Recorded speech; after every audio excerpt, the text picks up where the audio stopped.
జై శ్రీరామ్. శ్రీమాత్రే నమః. శ్రీ గురుభ్యో నమః.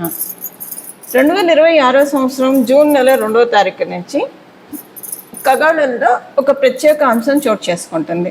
ఈ ప్రత్యేక అంశము దేవగురువు అయిన బృహస్పతి ఆయన బంగారు పాదాన్ని తన ఉచ్చ రాశి అయిన కర్కాటక రాశిలోకి ఆయన బంగారు పాదాన్ని మోపుతున్నారు.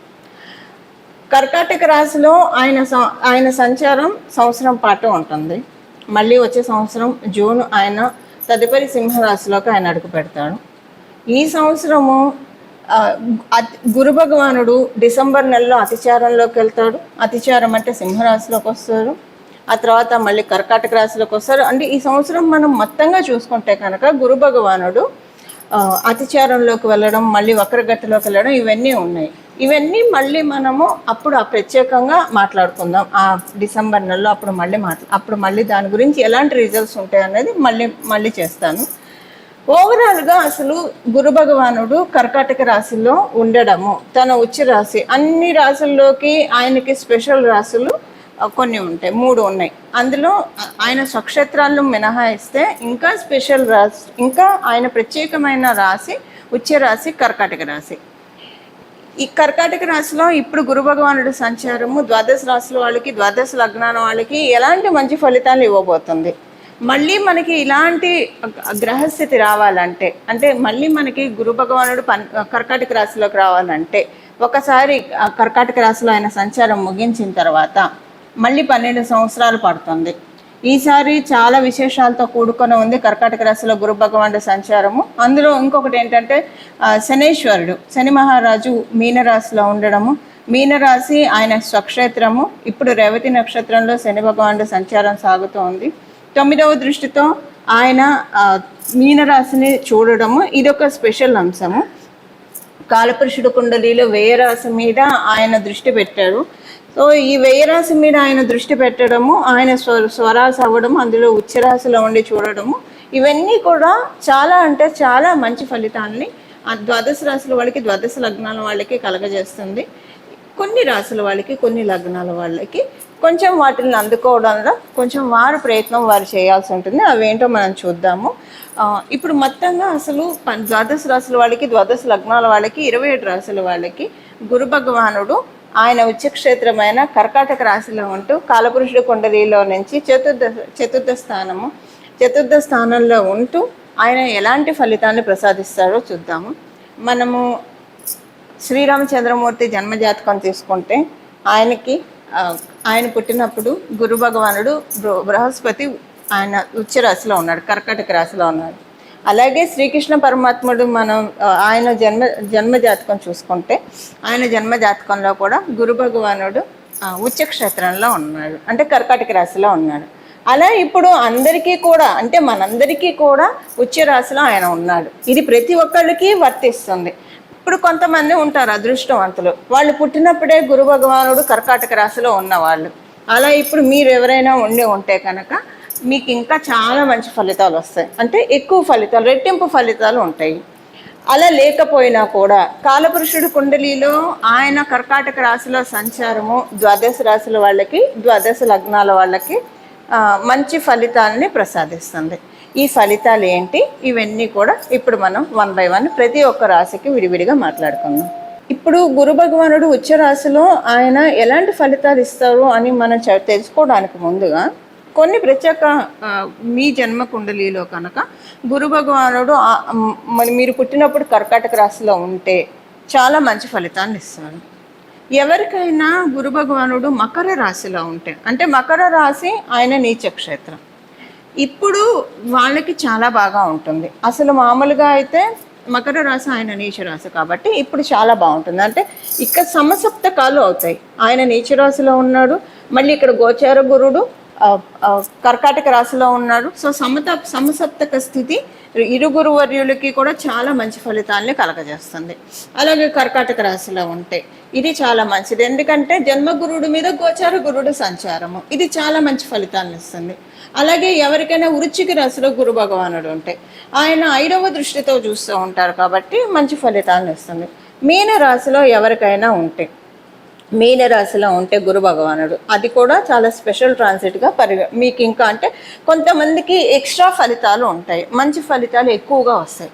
ఎవరెవరు అనేది ఈ స్థితిలో కనుక ఉంటే, అంటే గురు భగవానుడు మీ జన్మ జాతకంలో కర్కాటక రాశిలో ఉన్న, వృశ్చిక రాశిలో ఉన్న, మకర రాశిలో ఉన్న, మీన రాశిలో ఉంటే ఇంకా ఇది మీకు చాలా స్పెషల్ గోచారం అని చాలా స్పెషల్ గోచారం, ఎక్కువ మంచి రెట్టింపు మంచి ఫలితాలను ఇస్తుంది. అందున ప్రత్యేకించి మకర రాశిలో గురు భగవానుడు ఎవరికైనా ఉంటే మీరు పుట్టడమే, అంటే ఇక్కడ మళ్ళీ క్యాన్సిలేషన్స్ ఉంటాయి. ఇక్కడ కనుక మీకు మంగళతోటి కూడి గురు భగవానుడు ఉంటే కనుక అప్పుడు గురు భగవానుడు ఆయనకు ఉచ్చస్థానం, మంగళకి ఈయన నీచస్థానం కాబట్టి ఈయనకి నీచ భంగం అయిపోతుంది. అప్పుడు మీకు ఇది అంటే ఇది మీకు నీచులో ఉన్నట్టు కౌంట్ కాదు. ఇంకా ఒకవేళ అలా ఉంటే ఇంకా మంచిది. అలా ఎవరికైనా ఉంటే కనుక మంగళ్ జూపిటర్ కనుక మకర రాశిలో ఉంటే ఈ ట్రాన్సిట్ చాలా బాగా ఉంటుంది. అలా లేదు ఉత్తగా జూపిటరే ఉన్నారు అనుకోండి, ఉత్తగా గురు భగవానుడే ఉన్నాడు అనుకోండి మకర రాశిలో, ఇంకే ప్లానెట్స్ ఉన్నా కౌంట్లోకి రాదు. మంగళ ఉంటేనే ఆయనకి ఇక్కడ క్యాన్సిలేషన్ అవుతుంది. ఒకవేళ జూపిటర్ రెట్రోగ్రేషన్లో ఉన్నా కూడా ఆయన ఉచ్చ స్థానంలోనే ఉన్నట్టు కన్సిడర్ అవుతుంది మకర రాశిలో. అసలు మామూలుగా ఇదంతా లేకుండా జూపిటర్ కనుక గురు భగవానుడు కనుక మకర రాశిలో ఉంటే ఇది ఇంకా స్పెషల్ ట్రాన్సిట్ అవుతుంది. మీరు మీ జన్మ జాతకంలో కనుక గురు భగవానుడు మకర రాశిలో ఉంటే మీరు గురుబలం లేకుండా పుట్టారు కాబట్టి ఇప్పుడు మీరు దాన్ని మళ్ళీ వచ్చే 12 సంవత్సరాల వరకు ప్రొటెక్ట్ చేసుకోవడానికి అవకాశం ఉంటుంది. దానికోసం ఈ సంవత్సరం మొత్తం కూడా గురు భగవానుడు ఆరాధన చేస్తే చాలా మంచి ఫలితాలు ఉంటాయి. ఇప్పుడు నేను చెప్పిన ఈ ప్రత్యేక గ్రహస్థితిలో ఉన్న వాళ్ళ మటుకే కాదండి, మనందరికీ కూడా మళ్ళీ 12 సంవత్సరాల వరకు కూడా మనం గురుబలాన్ని సెక్యూర్ చేసుకోవడానికి, గురుబలాన్ని భద్రపరచుకోవడానికి, ఇప్పుడు ఆహార నిల్వలు చేసుకుంటే మనకి డబ్బు నిల్వలు చేసుకుంటాం, ఆహార నిల్వలు చేసుకుంటాము, సేవింగ్స్ చేసుకుంటాము. ఇవన్నీ మనం మెటీరియల్గా చేసేది.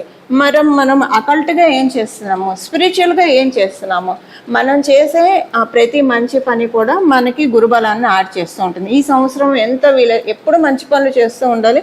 ఈ సంవత్సరం ఎంత వీలైతే అంత మంచి పనులు చేస్తూ ఉంటే కనుక గురుబలం ఆటోమేటిక్గా యాడ్ అయిపోతుంది. మీరు గురుతత్వం కల దేవీ దేవతని పూజించినా పూజించకపోయినా కూడా మానవ సేవ మాధవ సేవ అన్న చందాన మీరు ఉన్నవాళ్ళైతే మీరు ఎప్పుడు గురుబలంతో ఉన్నవాళ్ళే. ఇప్పుడు ఇంకా దాన్ని చేస్తే కనుక ఇంకా మంచి ఫలితాన్ని చూడొచ్చు.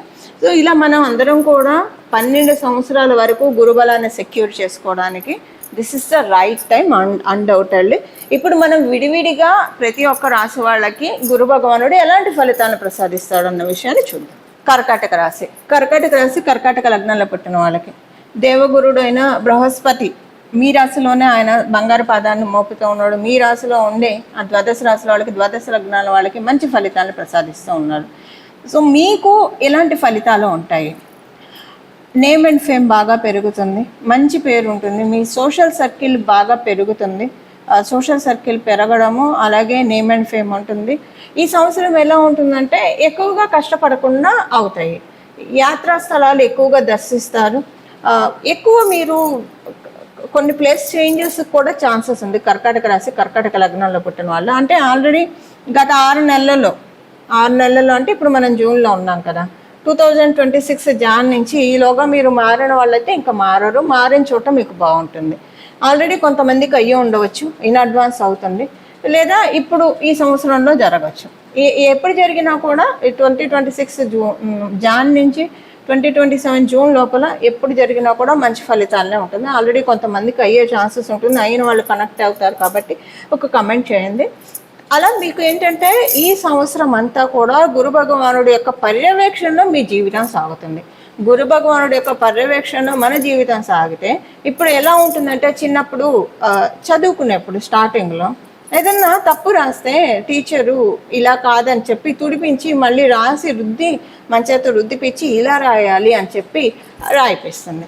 అలాగా మన జీవితాన్ని ఇప్పుడు ఎవరైతే కర్కాటక రాశి కర్కాటక లగ్నంలో పుట్టిన వాళ్ళు అదృష్టాన్ని మన చేత రాయిపిస్తూ ఉన్నాడు గురు భగవానుడు. దీనికి ప్రిపేర్ అయ్యి ఉండండి. కాకపోతే ప్యూరిటీ చాలా ఇంపార్టెంట్. ఆయన ప్యూరిటీ చెక్ చేస్తారు. In and out purity maintain చేయాలి, అదొకటే ఆయన కోరుకునే కండిషను. ఎవరి గురించి కూడా ఎక్కువగా నెగిటివ్గా ఆలోచించకపోవడము, నెగిటివ్స్ చెప్పకపోవడము, ఇది ఆయన బాగా చూస్తాడు. చతుర్థ స్థానంలో కుటుంబం యొక్క సహాయ సహకారాలు బాగా ఉంటాయి. మంచి రికగ్నైజేషన్ ఉంటుంది. విద్యార్థినులకి ఇది వండర్ఫుల్ పీరియడ్. మీరు చేసే ఏదైతే ఉందో అదంతా కూడా చాలా బాగా సఫలీకృతం అవుతుంది. సో సహజంగానే మీకు గురు భగవానుడు కనుక కర్కాటక రాశిలో ఉండి మీరు పుట్టిన వాళ్ళైతే కనుక చాలా బాగుంటుంది ఈ పీరియడ్. మంచి గోల్డెన్ పీరియడ్ అని చెప్పడంలో ఏమాత్రం సందేహం లేదు. అయితే నేను ప్యూరిటీ అని ఎందుకు చెప్తున్నానంటే, కర్కాటక రాశి వాళ్ళు సహజంగానే ప్యూర్ మైండ్ సెట్టే ఉంటారు. కాకపోతే మీ జన్మ గ్రహస్థితుల్లో రాహు భగవానుడు యొక్క ఇంపాక్ట్ లేదా వేరే పాపగ్రహాల యొక్క ఇంపాక్ట్ ఉంటాయి కనుక మీకు తెలియకుండానే కొంతమంది యొక్క ఇన్ఫ్లుయెన్స్ వల్ల కావచ్చు, లేదా వేరే వేరే రకాలుగా మీకు తెలియకుండానే మీరు గాసిప్స్లోకి, రూమర్స్లోకి వీటికి ఇన్వాల్వ్ అవ్వడము, ఇవన్నీ జరుగుతూ ఉంటాయి. ఇప్పుడు వాటిల్లోంచి బయటపడే టైం ఎంత ప్యూరిటీ మెయింటైన్ చేస్తే అంత బాగా ఉంటుంది, first thing. And second thing ఏంటంటే, గురు భగవానుడు నవమ రాశిని చూస్తూ ఉన్నాడు. నవమ రాశిని చూడటము, ఎవరైనా విదేశాలు వెళ్ళాలని అనుకుంటే ఇది మంచి పీరియడ్. దూర ప్రాంతానికి వెళ్ళాలనుకున్న వాళ్ళకి మంచి పీరియడ్. భగవంతుడి యొక్క కటాక్షం, పూర్వపుణ్యము, మీకు 2 పూర్వపుణ్యాలు బలోపేతం అవుతున్నాయి. పంచమ స్థానము అంటే వృశ్చిక రాశిని ఆయన చూస్తున్నాడు. అందుకే గురు భగవానుడు లగ్నంలో రాశిలో ఉండాలని కోరుకుంటాడు. అక్కడ ఉంటూ ఆయన రాశిలో ఉండి, లగ్నంలో ఉండి అక్కడ వరాన్ని ఇస్తాడు. అలాగే పంచమ స్థానానికి వరాన్ని ఇస్తాడు. నవమ స్థానం, పంచమ నవమ స్థానాలు ఏంటి? మన పూర్వపుణ్యాలు. ఇది ధర్మ త్రికోణాలు చాలా బలంగా ఉన్నాయి. మనకి జ్యోతిష శాస్త్రంలో ధర్మ త్రికోణాలు, అర్ధ త్రికోణాలు, కామ త్రికోణాలు, మోక్ష త్రికోణాలు అని ఉంటాయి. ధర్మ త్రికోణం చాలా బలంగా ఉంది. 159 ధర్మ త్రికోణాలు చాలా బలంగా ఉన్నాయి. వీటిల్ని లక్ష్మీ స్థానాలను కూడా వ్యవహరిస్తాం. పరాశర సంహిత ప్రకారము స్త్రీ లక్ష్మి అమ్మవారి స్థానాలు చాలా బలంగా ఉన్నాయి. ఈ సంవత్సరం మీకు ఎక్కువగా భగవంతుడి సాన్నిధ్యం ఉండే అవకాశం మీకు లభిస్తుంది. ఎక్కువగా తీర్థయాత్రలు చేయడం, ఒకవేళ తీర్థయాత్రలు చేయకపోయినా మీరు ఎక్కువగా భగవంతుడితో ఒక డివైన్ ఎనర్జీ మిమ్మల్ని రక్షిస్తుంది. ఒక డివైన్ ఎనర్జీ మీతోటి ఉంది, మీ పక్కనే ఉందన్న ఆ సెన్స్ అయితే మీకు ఈ సంవత్సరం బాగా అనిపిస్తుంది. అనుభూతి బాగా కలుగుతుంది. ఏదో శక్తి నన్ను కాపాడుతుంది, ఏదో శక్తి నా పక్కన ఉన్నది, ఇలా అనిపిస్తుంది. మీరు అసలు ఈ సంవత్సరం అనుకోకుండానే ప్యాక్డప్ విత్ మంచి పీపుల్ తోటి మీరు మీ సరౌండింగ్ అంతా కూడా మంచి పీపుల్ తోటి మీరు ప్యాక్డప్ అయి ఉంటారు. అది మీకు చాలా బలాన్ని యాడ్ చేస్తుంది. కొత్త పరిచయాలు పెరుగుతాయి. ఈ కొత్త పరిచయాలతో మీరు చాలా ఇన్ఫ్లుయెన్స్ అవుతారు. అబ్బా, ఇంత బాగా ఆలోచించవచ్చా, అంటే ఈ సొసైటీలో ఇంత బాగా ఆలోచించే వాళ్ళు ఉంటారా, ఇంత తెలివిగా ఆలోచించే వాళ్ళు ఉంటారా, అంటే తెలివితేటలు విత్ మంచి మార్గంలో ఇలా మీకు తెలుస్తుంది. ఇలా కొత్త వాళ్ళతో ఒక పరిచయాలు పెరగడం, ఆ పరిచయాలు మీకు మంచిని చేస్తాయి. అంటే ఈ సంవత్సరం జరిగే కొత్త పరిచయాలు అన్నీ కూడా మీ గురుబలాన్ని యాడప్ట్ చేసే పరిచయాలుగానే ఉంటాయి. బాగా పాత వాళ్ళు కూడా ఇప్పుడు మీకు కలిసే అవకాశం ఉంటుంది. పాత స్నేహితులు వాళ్ళు కావచ్చు, లేదా బంధువర్గంలో ఎప్పటి నుంచో టచ్లో లేని వాళ్ళు కలవచ్చు. ఇది కూడా మీకు గురుబలాన్ని యాడప్ట్ చేస్తుంది. ఇవన్నీ ఉంటాయి. స్టడీస్ విద్యార్థులకు అయితే ఎక్సలెంట్ పీరియడ్ కర్కాటక రాశి, కర్కాటక లగ్నంలో పుట్టిన వాళ్ళందరికీ కూడా. లక్ష్మీ స్థానం బలంగా ఉంది. చాలా మంచి పీరియడ్ కర్కాటక రాశి, కర్కాటక లగ్నంలో పుట్టిన వాళ్ళకి. చూశారు కదా, మీ రాశి వాళ్ళకి గురు భగవానుడు ఉచ్చ క్షేత్రంలో ఉంటూ ఎలాంటి ఫలితాలను ప్రసాదిస్తూ ఉన్నారు.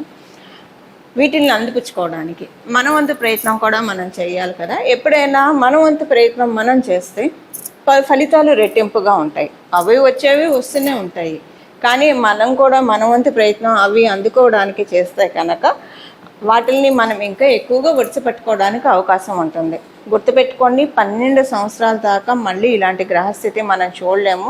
ఇప్పుడే మొదలైంది కాబట్టి సంవత్సరం పాటు ఉంటుంది. ఈ సంవత్సరం పాటు ఉన్న గురు భగవానుడు ఉచ్చ స్థితిని మనం అందరం ఎలా మొత్తంగా తీసుకోవాలి, అంటే ఎలా మనం దాన్ని సద్వినియోగం చేసుకోవాలి, ఒడిసి పట్టుకోవాలంటే పరిహారం చేయాలి.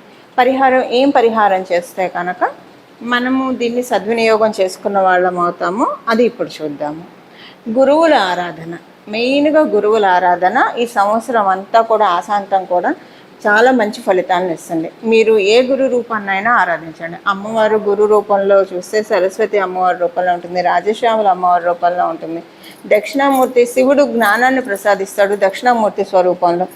శ్రీ గురు దక్షిణామూర్తి స్వామి వారిని ఆరాధించవచ్చు, దత్తాత్రేయ స్వామి వారిని ఆరాధించవచ్చు, రాఘవేంద్ర స్వామి వారిని ఆరాధించవచ్చు.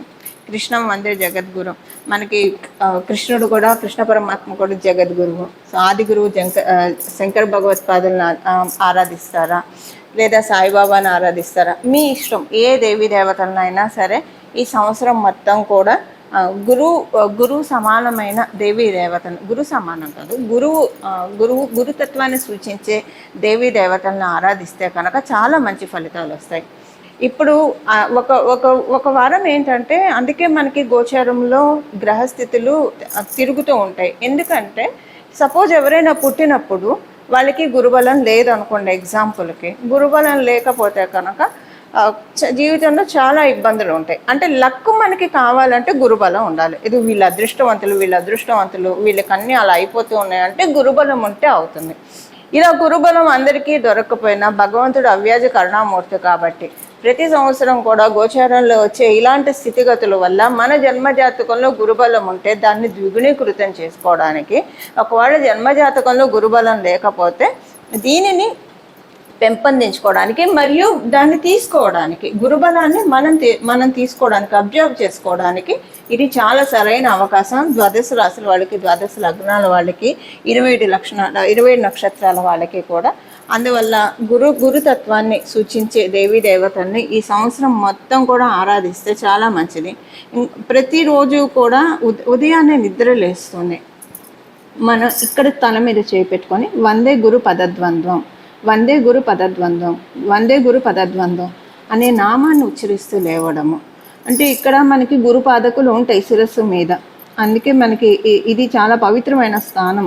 ఇక్కడ ఈ స్థానం పవిత్రమైన స్థానం. ఉదయాన్నే లేస్తూనే ఇలాగా వందే గురు పదద్వంద్వం అని ఎప్పుడైతే మనం చెప్పుకుంటూ ఉంటామో, అంటే దీని అర్థం ఏంటి, గురువు యొక్క పాదాలకి శిరస్సు ఉంచి ప్రణామం చేస్తూ ఉన్నానని చెప్పి ఈ మంత్రం యొక్క అర్థం. ఇలా ఉదయాన్నే అనుకుంటూ లేవడం వల్ల మన జన్మజాతకంలో గురుబలం పెరుగుతుంది. మీరు అదృష్టవంతులయ్యి మీ జన్మజాతకంలో గురుబలం ఉంటే ఇది ఇంకా యాడెడ్ అడ్వాంటేజ్ అవుతుంది.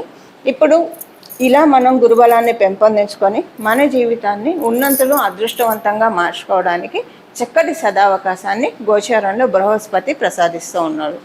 గోచారంలో బృహస్పతికి అన్ని ప్లానెట్స్ కూడా చాలా భక్తితో ఆరాధిస్తాము. ఇంకా గురు భగవానుడు అంటే అత్యంత భక్తి శ్రద్ధలు కనుక గురు భగవానుడి పాదాలకి శిరస్సు ఉంచి ప్రణామం చేస్తూ మనందరికీ కూడా సన్మంగళాలు మన జీవితంలో కలగాలని చెప్పి మనస్ఫూర్తిగా కోరుకుంటూ మంగళం. నమో భగవతే వాసుదేవాయ.